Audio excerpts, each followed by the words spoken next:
In this booming stock market, it sometimes seems as if everybody is getting rich. And that's a bit strong, but the fact of the matter is that 36% of the American public who owns mutual funds are indeed getting richer seemingly every day. We're at the pinnacle of a historic 15-year bull market, and the question I'll try and address today is, where do we go from here? It's a good question. You may recall that the first half of the 1990s decade began with 5 so-so years where equity returns were rather mediocre, about 8.7% a year. But in the 2.5 years since then, 3/4 of the 1990s, believe it or not, have now flown by, annualized returns have averaged 33% overall annualized.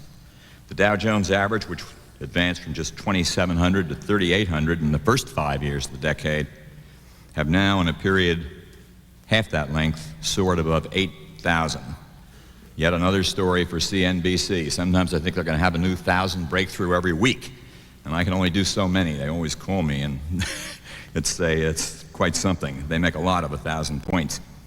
I don't know of another single pundit, who forecasts gains of this magnitude, nor for that matter who forecast the earnings gains that underlie this boom in stock prices.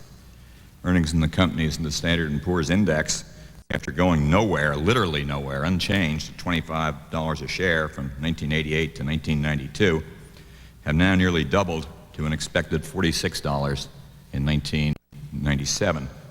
The bulls say $48. Putting it all together, market valuations have reached extraordinary and to me worrisome peaks. Even since the fairly high valuations that were in place when stocks took off once again early in 1995, the basic ratio of market price to book value has risen from 4 times to 6.5 times. The price earnings ratio has risen from 15 times to 20 times. On that note, then, let me close with 5 simple principles, a few ideas of what you might want to think about, principles of investing that may help you. First, invest you must. The biggest risk is the long-term risk of not putting your money to work at a generous return, not the short-term, but nonetheless real risk of price volatility.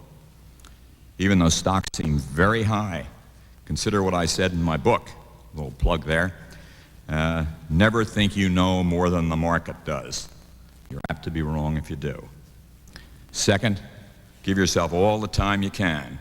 At the extremes, if you're in the 20s, begin to invest in stocks even if you've only got a little bit.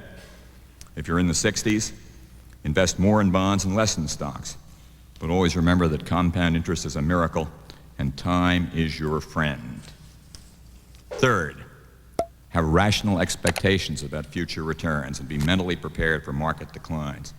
Always remember, in good times and bad times alike, this too shall pass away. I spend a full page in my book on that sage piece of wisdom.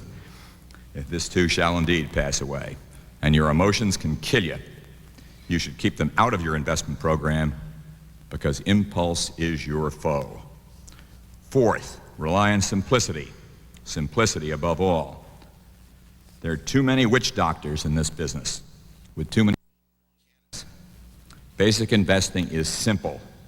A sensible asset allocation to stocks, bonds, and reserves, a middle-of-the-road selection of diversified funds, a careful balancing of risks and returns, and lest we forget costs, which can kill long-run returns too.